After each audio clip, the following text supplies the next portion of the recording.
Hey everyone, it's Randy with Rolling Rack Posh and Rolling Rack Resale. We are back for Q4. Q4 is always my favorite quarter. It's so exciting. There's so many opportunities in Q4 as far as sales go because we are coming into the holiday time. People are nesting in their house, they're hosting parties. There's a lot to celebrate. We have Halloween coming up and we've got Thanksgiving coming and Christmas and Hanukkah and just the whole winter fall holiday vibe. It's my favorite season. There's pumpkin spice lattes out and all of that good stuff. Hot coffee, hot chocolate, whatever you're into. It's kind of a time where people like to be thankful for family and be around family and friends and kind of nest. So also with Q4, there's gift buying. So self-gifting is also big. One for you, one for me, right? So we find a lot of good deals and Cyber Monday, Amazon Prime Day, there's a lot coming up. So for those of you that are shopping, there's a lot to shop for. And for those of you that are looking to stock up your store that are reselling, there are a lot of reasons that people may be shopping your closets or your stores. So listen up, we're here to talk about Q4 trends. So basically, this is just piggybacking off leaving PoshFest. So today is October 4th, 2022. So for fourth quarter, we are getting ready to say goodbye to the year 2022 at the end of this and roll into 2023. So there's a lot going on in the trend world. I got schooled a little bit and learned some new stuff. If you were to ask me before I went to PoshFest what I thought was in and trending, I would have just given you a very basic answer. I would have said, okay, well, fall's coming, so sweaters, pants, boots, coats on a very generic basis. That's the reason I personally like Q4 is because I feel like the items that I can put in my closet that sell are of more substantial value, physically and that could warrant physically and quality wise, and that could warrant a higher ticket price. For example, a wool sweater is going to sell for more than a tank top with less fabric, something like this that's just cotton. So I feel that the value is more, so I can ask for more money on the used resale market in my stores. So something like leather boots that you don't necessarily wear in the summer, something like a wool coat or a puffer jacket or all-weather boots. These things are all more substantial, so they warrant more money. So my average sale price in the winter months is definitely higher than my average sale price. And this is just me personally. Your store might be different. And if you're finding like a bikini that sells for a lot of money that you can, sell on repeat in the summer, awesome. I talked to somebody at PoshFest that's doing just that and she's making a killing. But for me personally, the things I love to sell are winter items. So not only is the season changing, but colors are changing and trends are changing. One thing that was taught in one of the trends sessions that I sat in on at PoshFest, specifically so I could bring this information back to the people that couldn't go to PoshFest in Houston for 2022, was the trends course. And basically they had somebody from Poshmark headquarters and somebody from Google. And it was the Google Trend division. So if you go to google.trends.com, you can actually see what is trending in Google search. So for those of you that are new or seasoned resellers, I'm not sure who knows this or who doesn't know this, but the proper way to run comps is to look at solds, right? So if you go into eBay, if you go into Poshmark, if you go into anything, you're not just looking at what people are asking for Lululemon, Swiftly tank top or whatever. You're going into the solds because people can ask anything they want. That's not a good comp of what things are actually selling for. You want to look at the solds and what people are for real paying, not what they're asking, because people are crazy and can ask whatever they want. So anyways, you can run comps that way, but you can also look at what's trending to get ahead of the curve to see what you should be stocking your store with. So you can actually use that Google Trends website to look up search terms that maybe things that you don't know what they are. Like if you wanted to say, what is a Yeezy? Say you didn't know what Yeezy shoes were. You can Google that and you can educate yourself, but you can also search and see how many people are actually searching for Yeezys to see if it's worth your time. So some stuff that we learned, we were talking about the Pantone color of the year. So for 2022, it was more of a periwinkle color. And for 2023, it's similar color palette, but it's called Digital Lilac, and it's a lighter purple. So not so much periwinkle, because periwinkle is kind of like a blue purple combo. So going into 2023, the color of the year is called Digital Purple. And although I don't know if you've heard the term Barbiecore be tossed out there, but there is a new movie coming out, a Barbie movie starring Margot Robbie that's hitting, and that is thought to launch this whole Barbie fashion trend with pink. And if you're a little bit older like I am, think Legally Blonde and Clueless, how all those pinks were in. Well, it's said or predicted that Margot Robbie is supposed to be bringing back like a pink Barbie, very girly movement. And I feel like this digital lavender fits right in with that, because it's a very feminine, girly color. And it doesn't matter if you're male or female, you can wear the color, you wear whatever you want. At the end of the day, it's your own unique style that really matters, and you've got to be comfortable. But if we're talking trends here, which is what this video is about, that's what we're going to dive into a little more. So not only were we learning in this trend course about how to search for what's trending using google.trends.com, but we were also learning about the life cycle of a trend and how it seems to go on a 5-year flow. Now, I've heard that every 20 years styles come back in, but we're talking about the actual life cycle of it once it starts to hit from when it's leaving the trend.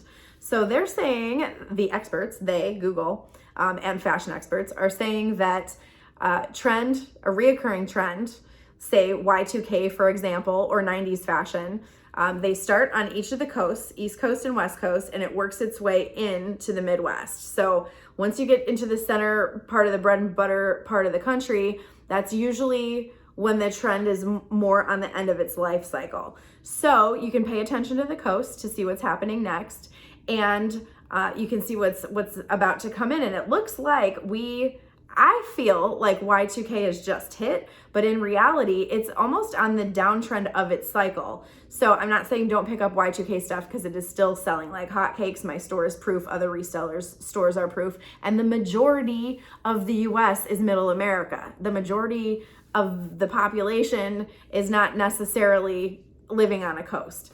So remember that if you're trying to cater to the average person and not necessarily the high-end trending fashionista.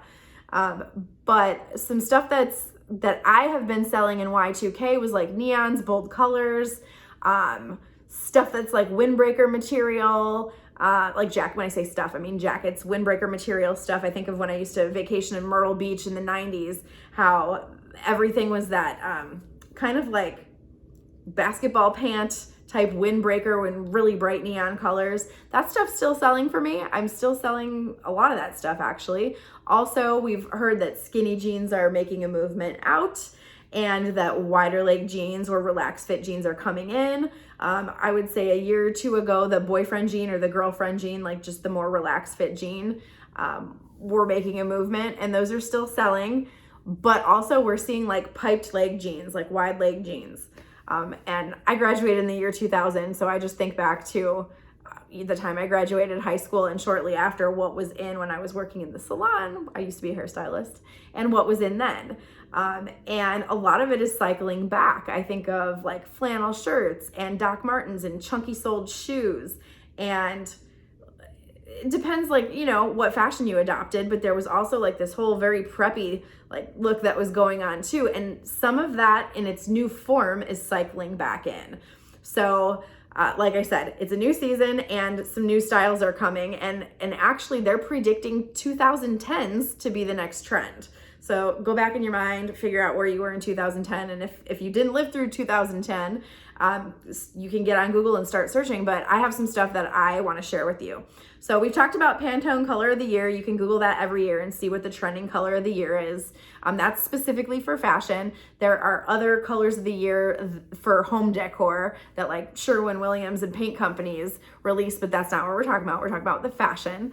So you can always look that up, but it is called Digital Lavender for 2023.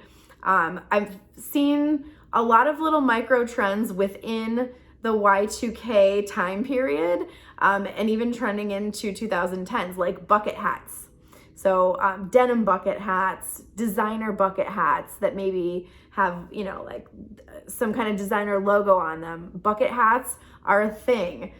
For those of you that weren't around, Google Blossom.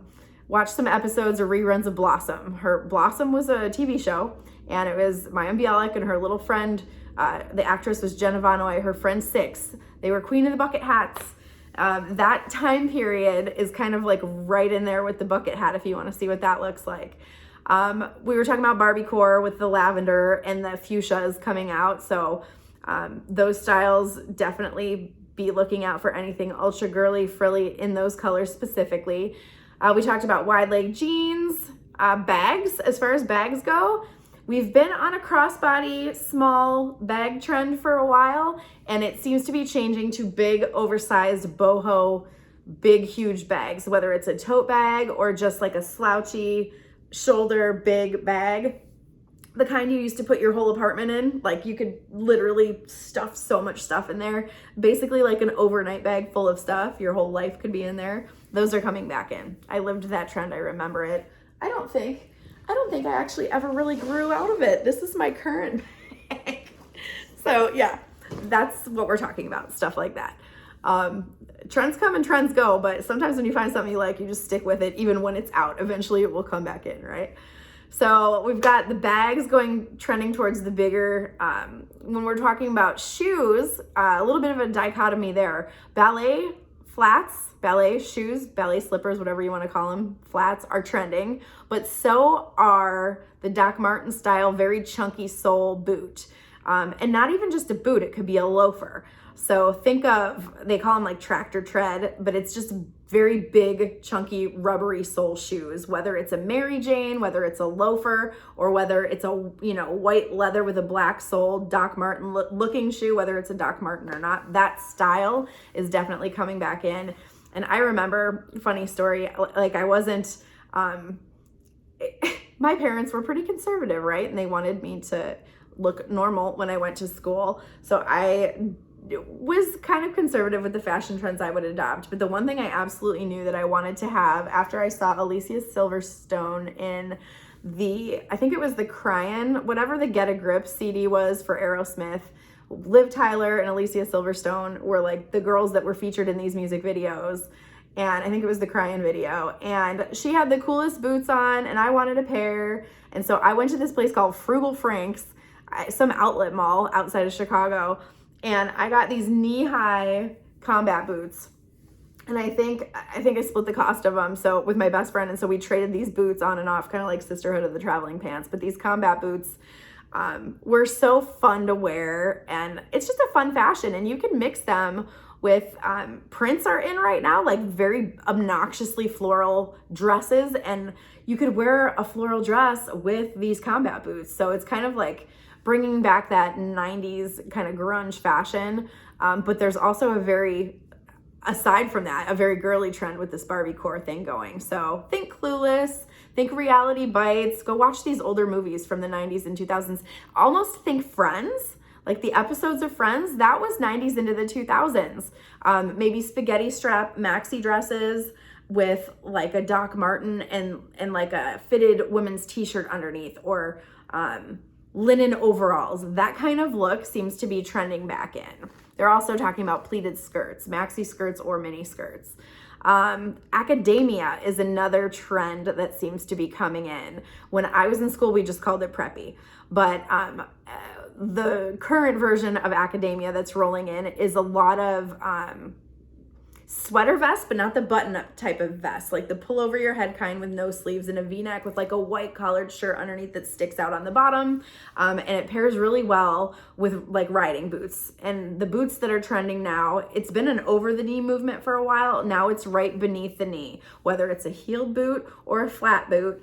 That whole like equestrian academia with maybe like a little crest, like a sewn-on crest, think Ralph Lauren kind of stuff, that kind of style. Plaids are always, you know, trending in the fall, but big time for academia. So that's a trend that's coming back in. Also Preppy Punk. So if clean and polished isn't your jam, you could easily think like Avril Lavigne. Take a like a pink Barbiecore color or digital lilac color plaid pleated skirt put on some chains, like a wallet chain or something, or like a chain belt, or maybe a bralette and a tank top with like a fishnet top. So like rock it out a little bit. Preppy Punk is in, and so is what they're calling hot goth.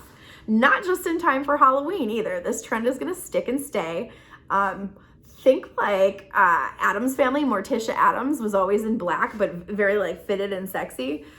Whether it's crop tops, because crop tops seem to be in right now in the jacket world and in the sweater and cardigan world. That's a trend that you'll see popping up. Little like Angora or like wool button-up cardigans that are cropped look really cute with these higher waisted wide leg jeans. Although there is a trend for low-waisted to come back too, but not everybody's got the body to handle that. So there's a trend for both of us.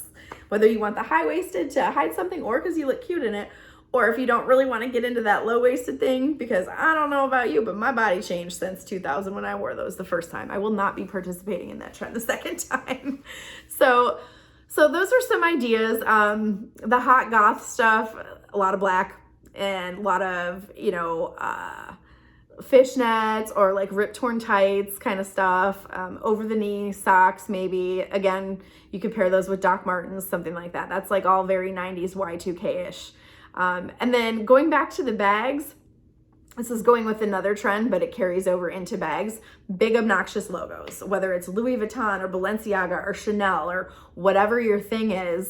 You can put it on a bucket hat or just have like a full, shoulder to toe sweatsuit situation.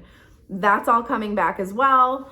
So obnoxious logos. And I was talking about purses. I think back to the monogram pattern that Louis Vuitton has. It kind of trended to the white Louis Vuitton bags with the colored monograms. That's trending back in. That was very big in the early 2000s, and it's kind of making a comeback. So if you see those, scoop them up on the used market. If they're still selling them new, if you just want the colorful patterns, those are all cycling back in. Another trend that I'm really excited about, I love the way it looks. I don't know how much I'm going to be able to rock it. Maybe when I live in Vegas normally, so maybe when I go to Denver or Chicago, I'll do it. But hoodies under blazers are also a thing. But I run hot all the time. I'm always warm, so I don't know if I can handle that. But maybe if I find a hoodie that's like a thinner material, I could rock it under a blazer. But Hailey Bieber started doing it, and it started trending, and now it's everywhere. TikTok has a lot of trends, so if you're looking for trending fashion advice, TikTok has a lot of what we're talking about trending currently. What else can we talk about? Bomber jackets. Oversized bomber jackets are a thing. Basically, it's just kind of like stretch on the waist, and they're doing them crop and they're doing them waist length.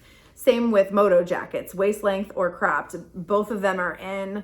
The bomber jackets are tending to be more on the oversized, not the fitted look. So those are fun, and those are things you might be able to find when you're out thrifting for sure. But they are trending, so if you see them, get ahead of the trends, scoop them up, leave them listed in your store. Don't negotiate too much on price, because as the trend catches on, they should only be more coveted. So if you see them, hold on to them. And then I think we talked about the ballet flats and the chunky shoes already. Pretty much that's what I gathered from PoshFest, from doing research online about what's trending. Leaving 2022 behind, going into 23. So still 90s and Y2K, still hot, but start looking a little further down the road into the next decade and where it went in 2005, 6, 7, 8, 9, 10, because that's kind of where we're going into this next 5-year cycle, even though this trend report is supposed to be quarterly. But everything we talked about, bucket hats, obnoxious logos everywhere, digital lavender, the periwinkle color, that is all relevant right now, and that's stuff you can stock your closet with, along with seasonal stuff. Like I said, we're rolling into Q4. People are nesting. They are hosting parties at their house, coming off COVID and lockdown. People want to have gatherings and spend the holidays with the people they love, so they will spend a little bit of money on that. So get your stores stocked. And right now, you're pretty late to the game. If you don't have Halloween costumes listed, get them up there, because you might be able to ask a little more of a premium price for the last minute shoppers that want it sent out right away because they suddenly got invited to a Halloween party that they need to dress up for. So remember that. And happy selling for Q4. I hope it's your best quarter yet of the year. If Q4 doesn't go as you planned or you got a late start, just get listed, get your stuff listed, get consistent with listing. And sometimes the hype for Q4 can be a little overhyped, because for me personally, the last 2 years, I've actually done better starting Q1 coming off of all the work I put in during Q4. Maybe I got a little bit of a late start, but once people know that the gifts are all bought, maybe they got gift cards, or maybe they don't feel so bad about buying stuff for themselves. So Q1 can piggyback Q4 pretty well. So be prepared. Start now if you haven't started already. Thanks so much for following PoshCoach.com and for following me on Rolling Rack Posh on Instagram. And I have a Facebook 101 group. Poshmark 101 is the public group over on Facebook, so you can join it. I'm the admin for that. There's a lot of good free information that gets discussed in that public Facebook group. If you do need coaching or closet consultations, I was a closet consultant at PoshFest this year in Houston for 2022. I normally charge $35 for an hour-long closet consultation. The ones at PoshFest were only 15 minutes, so we take a much deeper dive into what you can do to adjust your Poshmark closet to result in more sales. If you want more information than just that on marketing tactics and a deeper dive into how to use the Poshmark app, or how to market, or how to source and pick up better stuff, I do have a course that's launching the first of the year. So it is on pre-sale. So if you go to PoshCoach.com right now and you go to, it's called Poshmark Quick Start, you can sign up for that, and so you'll be on board when we go live with the course starting on January 1st of 2023. So a lot of people, list, and they want to start the year fresh, and they have new goals for their reselling business, or they want to learn how to resell this year because there's money just hanging out in their closet that they don't necessarily want to donate. And we can go through all of that in the Poshmark Quick Start course starting January 1st. If you are somebody that wants more hand-holding and want one-on-one coaching, I do that too. So all the pricing's on my website, PoshCoach.com. If you have questions, feel free to hit me up on social media or email me direct at rollingrackposh@gmail.com. My name is Randy, you guys. Thank you so much for being on my mailing list, following me on social media, being on my lives, shopping my closet, being customers, and being a true friend. Thank you, guys.